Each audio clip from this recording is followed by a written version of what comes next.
It's a horrible pseudo-sen infectious disease. Any infected Tsudomori monster will have pus all over his face, and he'll act like a zombie. When he sees a person, he'll jump forward like a zombie. He will start attacking unconsciously. This virus is the substitute virus in the Grimmworld. One day, a man was driving to work when he was rear-ended. He was furious and wanted to go over there to ask for compensation. But when he saw the driver who hit him, 1 minute he was furious. The next he was scared to death. The driver's face was covered with pus. He seems to be infected with some kind of terrible virus. The man sensed something was wrong, but he didn't have time to run. The driver came at him like a 3-day-old zombie. In order to survive, he had to show his true form, turned on his anti-armor and forced him back. The driver rolled to the side in pain from the stabbing pains. Without waiting for the man to ask for clarification, he ran and hid in a building. The man had no choice but to call the police. Soon the police arrived at the scene. Peter said the caller's name was Chick, a park ranger. He was rear-ended by a driver with a face full of pus. It seems the man had some kind of disease and attacked him. The driver had gone into hiding in a building. Nick rushes to the inside of the building. They got inside. The driver had already turned the place upside down. Then there was a sound of movement. They followed the sound. Soon they found the driver in an office. He was in a frenzy, seeing someone behind him. He lost control of himself and appeared as a rat monster. Nick saw this scene. He was about to tell why about the driver's identity, but the driver grabbed a stool and hit them. Then he grabbed a steel pipe and attacked them. In order to control him,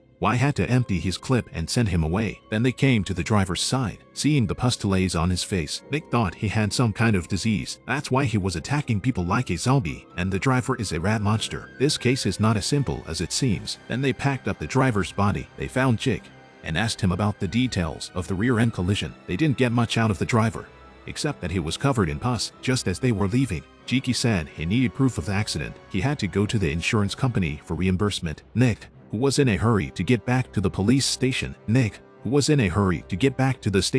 told him to go to the officers in charge. As soon as he turned his head, he felt a pain in his neck. When he asked for proof of the case, he told the policewoman some nonsense. Forget the report. Why don't we go get a drink and have some fun?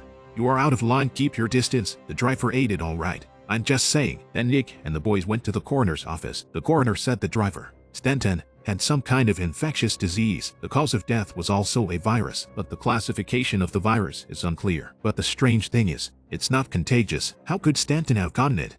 Nick was a little baffled. He suspected it might have something to do with Stanton's Vincentian status. They decided to go back to the station and report it. When they got back to the station, Nick told the captain that Stanton had no traces of contraband on his body, and it wasn't a gunshot wound or a fight wound that killed him. There was a lot of pus and trauma on his body before the accident, and he had a large supply of painkillers in his car. They suspected that he might have used it to suppress the inflammation of the wounds, and Y said the driver's demeanor was very zombie-like. Other than replacing the contraband, he can't think of any reason why he lost control of the car. At that moment, when he returned home, Chick suddenly realized that his back was itchy. He went to the mirror and washed his face. He thought his back was itchy because he hadn't bathed for a few days. What he didn't realize was that he had pus on his back. It was obvious that he was infected with the virus, but he didn't care. The next day, he went to work at the park. Mike was on a date with Rosa in the park. They were about to kiss. Jiki suddenly broke the silence. He came right at them. Mike had no choice but to grab a fruit basket and fight back. But when he knocked Jiki down, he grabbed Rosa. Unbeknownst to him,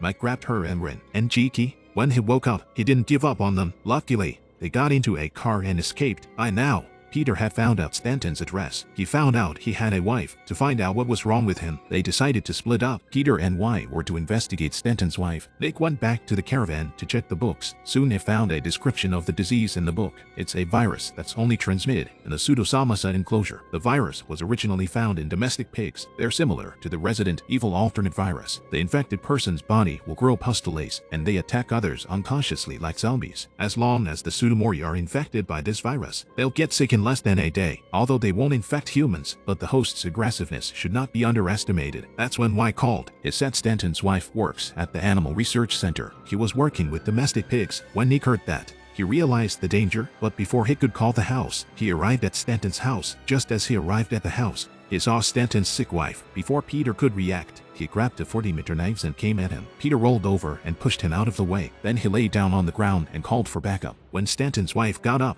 he warned her, "Please put the knives down. I'm not going to hurt you." But the only thing he got back was two large knives. He had to shoot her with a pistol. And Nick and the others arrived at the scene. They saw the same symptoms as in the book, and they saw Stanton's wife's research in the corner. She happened to be studying a diseased domestic pig, so this is the original source of the infection. They had just left the house while received a report of an attack on a passerby in the park. When they got there, they saw the infected Jiki walking towards them, but before they could shoot, he fell to the ground. Seeing the seriousness of this disease firsthand, Nick contacted Mike in a hurry. He asked him if he knew anything about the disease. Mike said there were 3 stages to the disease. The first stage is that it makes Wesson very passionate, and it's a kind of fire. The second stage is when pus develops on his body. And finally, he starts attacking people indiscriminately. And that's exactly what he's talking about with Rosa. Mike rushed to check on her. Sure enough, he found a pus to lay on Rosa's neck. Then he remembered what happened to the park ranger today. It seems that Rosa was infected by him. In order to control the disease,